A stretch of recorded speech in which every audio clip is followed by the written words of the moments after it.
시가를 좋아하는 평범한 장교였던 처칠이 언제부터 영국인들에게 주목받는 인물이 되었을까요? 전쟁 영웅이었던 처칠이 처음 주목받게 된 건 공교롭게도 역시 전쟁이었습니다. 바로 1899년 남아프리카에서 벌어진 2차 보어 전쟁 때문이었죠.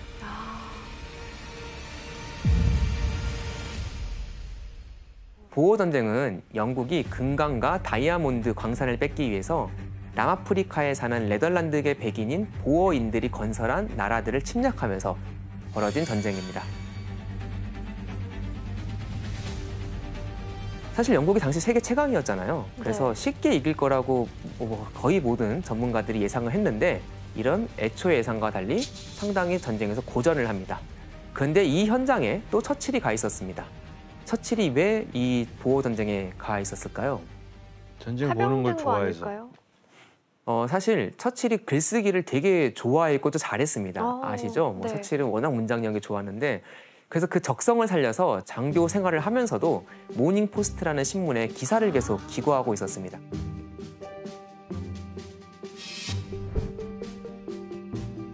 그래서 보어 전쟁이 일어나자 종군 기자로 전쟁 상황을 보도하기 위해서 자원해서 갔던 거죠. 기자로 활동을 한 거네요. 네. 그런데 어느 날 처칠에게 예상치 못한 사건이 하나 벌어집니다. 무장한 보어인들이 처칠이 탄 기차를 공격했던 거예요.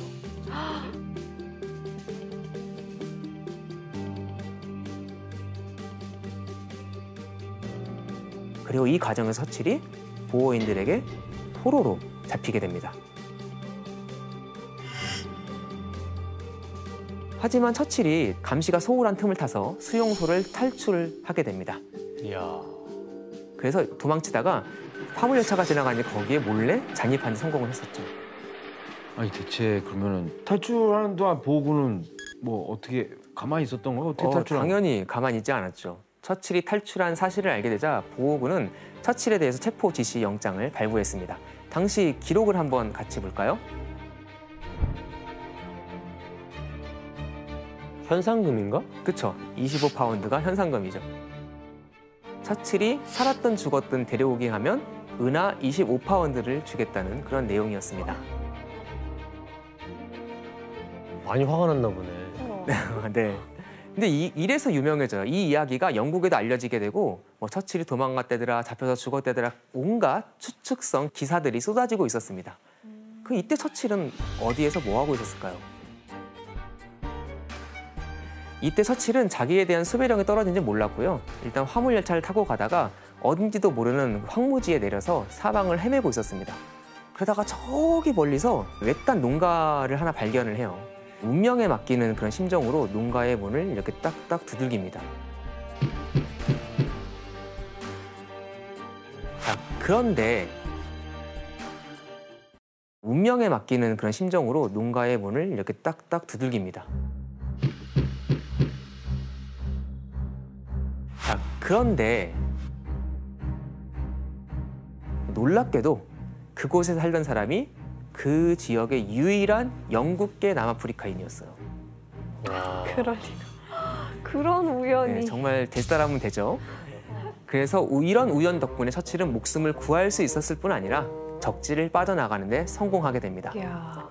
피터 씨 이때 영국에서 처칠이 엄청 인기가 많아졌다면서요?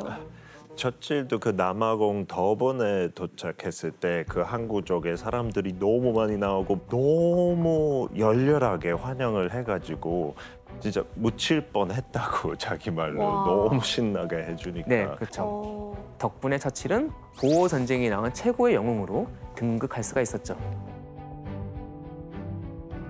이런 전쟁 영웅 이미지에 힘입어서 처칠이 도전했던 게 있습니다. 무엇이었을까요? 바로 정치였습니다.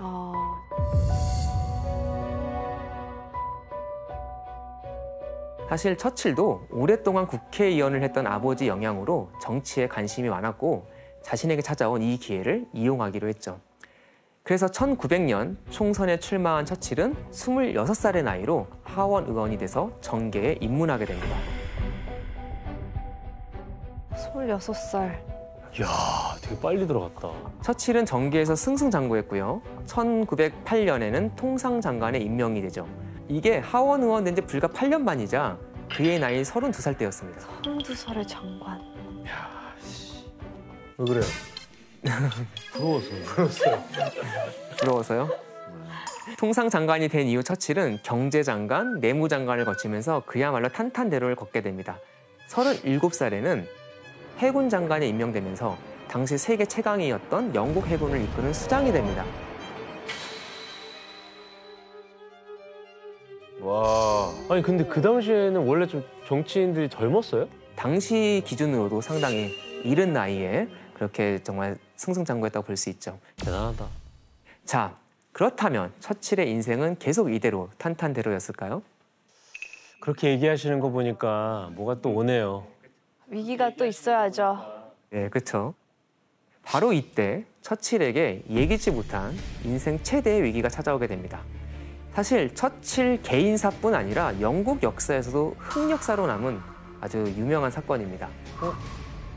때는 처칠이 4년째 해군 장관직을 하고 있었던 1914년. 혹시 1914년에 무슨 일이 있었는지 아세요?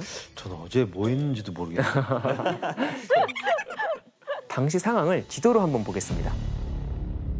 1914년에 제1차 세계대전이 발발하고 영국, 프랑스, 러시아 이렇게 연합군과 독일, 오스트리아, 헝가리 제국이 동맹을 이루어서 충돌한 전쟁이었는데요. 전쟁이 발발한 직후에는 아직까지 노선을 정하지 못한 국가들도 있었습니다. 그중에서도 오스만 제국이 중립을 유지하고 있었는데 오스만 제국의 위치가 유럽과 아시아를 연결하는 이 지점이 있잖아요. 그래서 이 제국이 어느 편에 서느냐에 따라 전쟁에 끼치는 영향이 적지 않은 상황이었습니다. 그런데 돌연 오스만 제국이 1914년 11월에 동맹국 쪽으로 줄을 서게 됩니다. 그 이유는 무엇이었을까요? 뭐 연합국이 잘못을 한 게 있나요? 네, 이제 오스만 제국이 영국에 전함 2척을 주문했었거든요. 근데 딱 1차 세계대전이 터진 바로 그날 어떻게 됐을까? 그 전함을 안 팔고 자기네들이 써요. 맞아요. 딱 맞아요. 그 완성된 전함을 이제 오스만 제국에 줘야 되는데 넘겨주지 않고 자기끼리 그냥 쓰는 거예요. 열받았구나. 그렇죠. 이런 일방적인 결정에 당연히 화가 났고 이때 독일이 딱 기회 본 거예요. 그래서 이제 오스만 제국을 딱 접근하면서 전함 2척을 쓱 주면서 이제 둘이 동맹을 맺는 그런 비밀 조약을 맺게 된 거예요. 아, 정치적 판단은 잘못했네. 이후 오스만 제국의 노선 변화는 연합국에 큰 타격을 주게 됩니다. 오스만 제국은 유럽과 아시아를 연결하는 요충지에 있잖아요. 그리고 사실은 여기를 확보해야 연합군이 이렇게 러시아에 필요한 물품도 전달할 수가 있습니다. 그런데 오스만 제국이 이 동맹국에 가담을 하게 되면서 이 해협을 봉쇄해버린 거죠. 바로 이것이 다르다넬스 해협이란 곳인데요. 이 통로를 봉쇄해버리니까 흑해와 지중해 간의 통행이 단절되어 버렸고 이로 인해 러시아에 대한 연합국의 군수물자 지원도 심각한 타격을 입게 되었죠. 이때 영국의 해군 장관 처칠은 전쟁의 판세를 뒤흔들 중요한 결정을 하게 됩니다.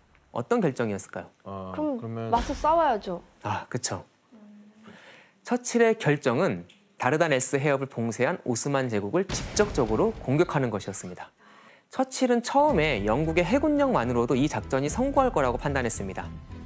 당시 세계 최강이었던 영국의 해군 함대가 해안가에 있는 오스만 제국의 후대를 함포 사격을 한다면 쉽게 물리칠 수 있을 거라고 생각을 했었죠. 그런데 이 오스만 군이 바다에 띄워놓은 기뢰에 부딪혀가지고 함대 일부가 손상이 되고 파손이 됩니다. 침몰하나? 그새? 그래서 급히 육군과 해군이 연합해서 이 갈리폴리 반도에 상륙 작전을 벌입니다. 그런데 막상 상륙을 했더니 연합군 부대가 더 이상 여기를 전진할 수가 없는 거예요. 지도를 한번 보면서 한번 확인을 해보죠. 자, 이 갈리폴리 반도의 지형입니다. 좀 감이 오지 않으세요? 다 산이구나. 네. 이게 도착하자마자 바로 아주 고지대가 있어요. 그래서 해안이 너무 좁습니다. 그래서 연합군이 대규모로 상륙했는데 막상 거동할 수 있는 공간이 충분치가 않았어요.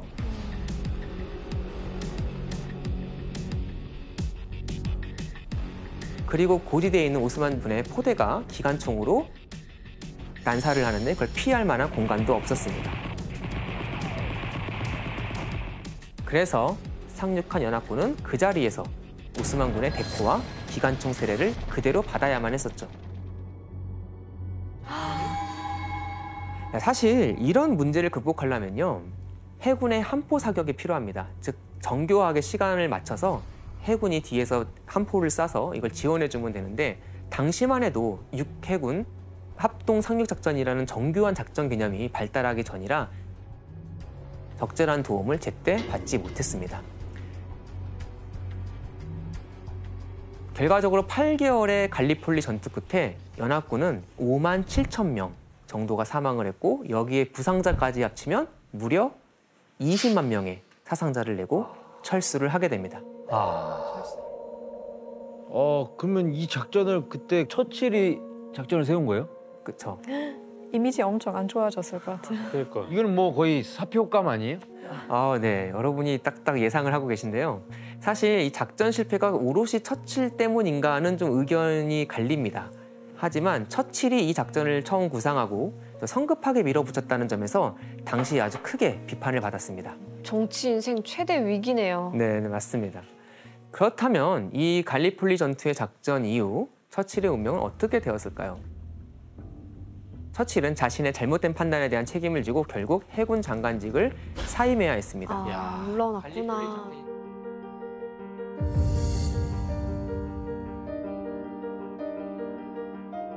이후에도 오랫동안 갈리폴리 전투의 패배는 처칠의 지울 수 없는 오명으로 남았죠. 그의 정적들은 처칠과 논쟁을 하다가도 상황이 불리해지면 딱 한마디를 했다고 그래요. 갈리폴리. 갈리폴리. 그러면 처칠의 얼굴이 빨개져가지고 말도 못했다고 했죠. 평생 고통이네요. 네, 그만큼 처칠에겐 뼈아픈 실책으로 남았던 거죠. 깊은 우울감에 빠져있던 처칠은 이때 한 가지 일에 몰두하게 됩니다. 어떤 일이었을까요? 사랑. 사랑. 네, 사랑도 물론 아주 중요하지만 네, 바로 이렇게 그림을 그리는 일이었습니다. 그림에도 재능이 있었어요? 네, 40이 된 이후 붓을 들기 시작한 처칠은 나는 평생 검은 게 시달렸지만 하늘나라에 간다면 처음 맞는 100만 년 동안은 그림만 그리고 살고 싶다라고 말할 정도로 그림에 대한 애정을 드러냈죠. 뭔가 예술가적인 면모도 있었네요. 네. 자, 그럼 처칠이 어떤 그림을 그렸는지 같이 한번 감상해 볼까요? 궁금해요. 처칠의 작품. 야, 네. 되게 이 그림은 처칠이 모로코를 방문했을 때 인상 깊었던 풍경을 그린 건데요. 제2차 세계대전 당시 미국의 루즈벨트 대통령에게 처칠이 선물한 작품입니다. 근데 저게 팔렸다면서요? 네, 이거 아마 앤젤리나 졸리가 갖고 있었어요. 한 10년 동안 소장하고 있었다가 130억 원으로 팔았어요. 근데 처칠 그림 중에 제일 높은 가격으로 팔렸대요. 그러면 루즈벨트 대통령이 판 거예요? 아니, 그 이후에 또 다른 사람들 갖고 있어.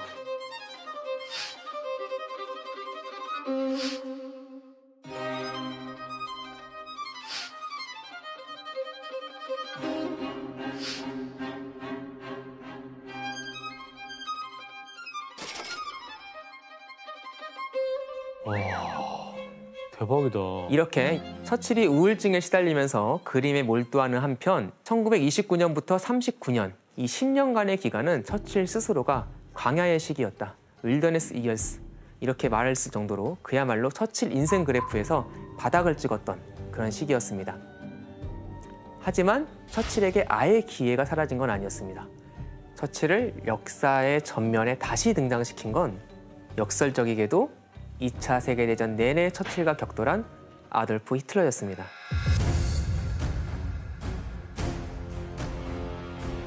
네, 와, 저렇게 이거 생겼죠? 대립구도가 장난 아닌데요?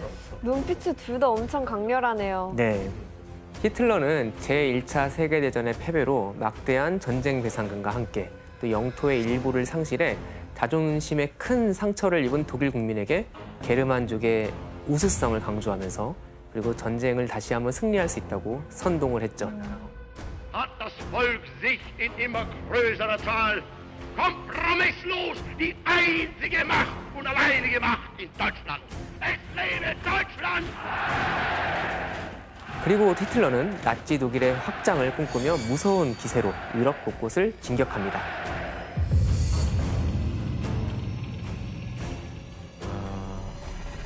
(1938년 3월) 오스트리아를 합병한 데 이어 다음 목표가 된 것은 바로 체코슬로바키아였습니다. 처음엔 체코슬로바키아의 일부인 슈테텐란트부터 요구했죠. 여기에 독일어를 쓰는 그런 주민들이 꽤 있었어요. 하지만 어떤 나라가 이걸 요구를 들어주겠어요. 체코슬로바키아는 강하게 반발했고 그래서 사실 전쟁 직전까지 상황이 악화되었습니다. 이런 상황에서 사태의 심각성을 인지하고 잘못하면 또 세계대전이 일어날 수 있다고 그런 위험성이 감지가 되어서 영국, 프랑스, 독일, 이탈리아 정상들이 모여서 회담을 엽니다. 이것이 바로 위넨 회담입니다. 어떻게든 전쟁을 막아야겠다는 생각에 영국, 프랑스는 슈텐텐란트를 분리해 독일에 합병하는 대가로 체코슬로바키아 독립을 보장해주겠다는 히틀러의 요구를 받아줍니다. 뭐야? 그런데 이 과정에서 사실 당사국인 체코슬로바키아 입장은 완전히 배제돼 버렸습니다. 체코슬로바키아는 회담에 초대받지도 못했고요. 그리고 영국과 프랑스는 오히려 이 회담안을 받아들이지 않으면 홀로 독일과 싸울 수밖에 없다면서 히틀러의 뜻을 관철시키는 걸 도와줍니다. 그리고 히틀러와 미넨에서 협정을 맺고 돌아온 당시 영국 총리였던 네빌 체인벌린은 영국 국민에게 이 회담의 결과를 이렇게 얘기했습니다.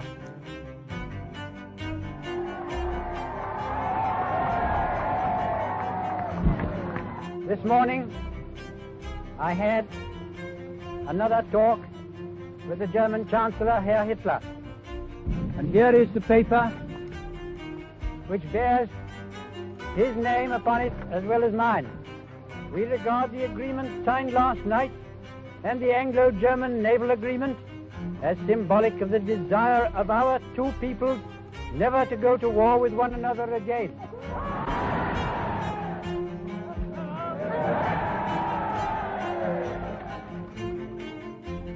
뭔가 항복한 느낌인데요? 약간? 어떻게 해서든 전쟁을 피하려는 네. 의지가 보여요. 독일에서 명예로운 평화를 가지고 왔다.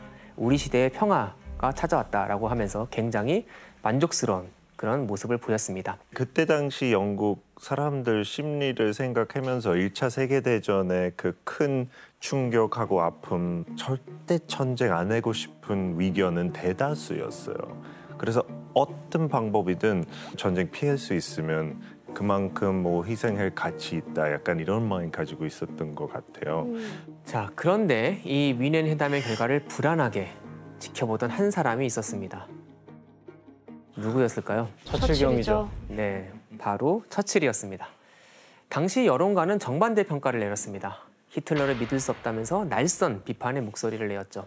협정 끝나고 이제 하원 연설에서 이번 협정은 완전한 패배라고 혹평하면서 체인벌린은 이렇게 정면으로 비판했습니다.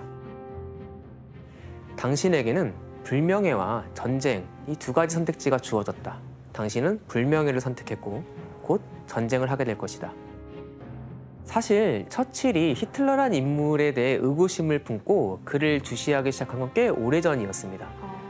히틀러가 정권 잡은 게 33년인데 1930년부터 히틀러의 야욕과 그의 반유대주의적 성향에 대해서 처칠은 경고를 했습니다.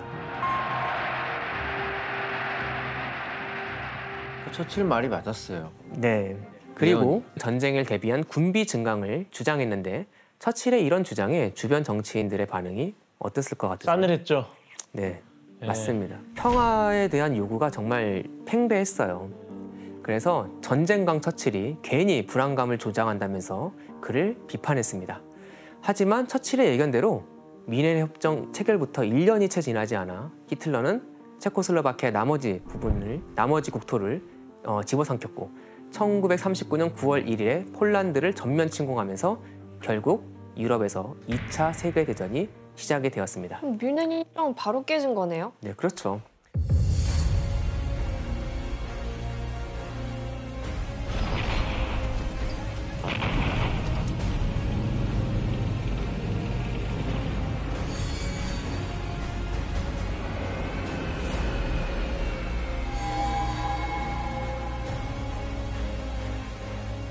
히틀러의 유럽 침공이 시작되자 많은 사람들이 히틀러의 야욕을 경고했던 처칠을 다시 보게 되었습니다. 거기다가 처칠이 그동안 해군 장관, 군수부 장관 등을 요직을 거치면서 얻은 전쟁에 대한 지식, 경험 이런 것들이 위기에 빠진 영국에 도움이 될 거라는 여론이 형성되기 시작했죠. 결국 여론에 밀린 체인벌린 총리가 처칠을 다시 해군 장관에 임명하게 됩니다. 당시 해군 장관이 된 처칠의 상황을 보여주는 만평이 하나 있는데 같이 한번 살펴볼까요? 어떤 말을 했는지 피터 씨가 한번 읽어주실까요? 네. We won't stop until we have destroyed the British Empire. 우리는 영제국 이렇게 파괴할 때까지 멈추지 않겠다. 하고 처칠은 야, come on and fight. 그럼 덤벼라, 우리 싸우자 이런 식으로. 영국도 야라는 말을 쓰네요. 야네요. 네. 근데 지금 처칠 경이 메롱하는 건가요? 그렇죠. 메로 맞죠? 이렇게 원래 해요, 영국에는. 뭔가 이거 메롱 같은데? 예. 네, 이 만평에서 주목할 점은 영국을 대표하는 인물이 당시 총리인 체인벌린이 아니라 처칠로 표현된 점이 있겠죠. 이게 어떤 의미였을까요? 그 당시 이제 1인자로 부상을 했다는 거네요. 네, 또 영국 정부 안에 누가 진정한 전쟁 리더인지 대중의 평가 그리고 국내의 평가가 반영된 것 같아요. 영국 총리 체인벌린이 어떻게든 버텨보려고 했지만 노르웨이가 함락되고 유럽 서부 전선이 무너지기 시작하면서 결국 총리직을 내놓게 된 겁니다. 그리고 이 순간 위기의 영국을 책임질 총리의 자리를 누가 차지했을까요? 처칠. 네, 바로 처칠입니다. 처칠의 나이 66세 때 벌어진 일이었죠. 야, 나이가 많으셨다고. 그렇다면 위기의 순간 총리가 된 처칠이 가장 먼저 한 일은 무엇이었을까? 아까 계속 처칠이 주장했잖아요. 네, 군사를 늘려야 된다. 군사력 증강도 당연히 했죠. 근데 처칠이 총리가 된 다음에 가장 먼저 한 일은 야당을 초청해 연합정부를 만드는 일이었습니다. 이걸 거국내각이라고 해요.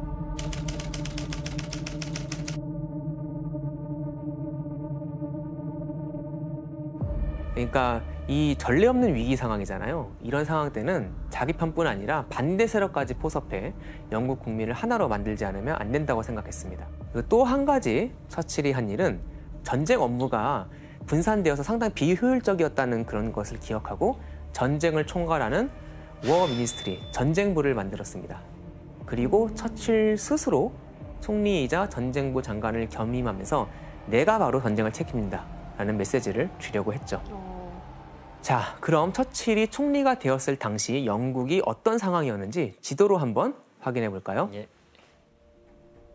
이미 오스트리아 그리고 체코슬로바키아는 전쟁 전에 독일에 흡수되었고 1939년 9월에 폴란드를 침공하면서 전쟁이 시작되었죠. 그리고 폴란드는 한 달도 되지 않아 지도에서 사라져버렸습니다. 노르웨이, 덴마크, 네덜란드, 벨기에가 차례차례 무너지고 5월이 되자 믿었던 프랑스마저 무너지면서 항복 직전까지 가게 됩니다. 그리고 이 와중에 사실 유일하게 영국을 도와줄 수 있는 나라가 미국인데 미국은 중립을 지키고 있었죠. 그런데 이 상황에서 이제 막 총리가 된 처칠이 공식적인 첫 연설을 통해 자신의 메시지를 국민에게 전달을 합니다. 아, 그 유명한 그건가? I have nothing to offer but blood, toil, tears, and sweat. We have before us an ordeal of the most grievous kind. You ask, what is our aim? I can answer in one word, victory. Victory at all costs. Victory in spite of all terror. Victory however long and hard the road may be. For without victory there is no survival. Come, then, let us go forward together. 네, 싸우려고 하는 의지가 딱 엿보이네요. 네, 그리고 저걸 들으면 되게 절망 속에서도 네. 우리가 할 수도 있겠다 이런 생각이 들 것 같아요. 네. 처칠의 연설은 위기의 순간마다 분위기를 역전시켰고 국민들의 사기를 높이고 또 그들을 하나로 묶었죠.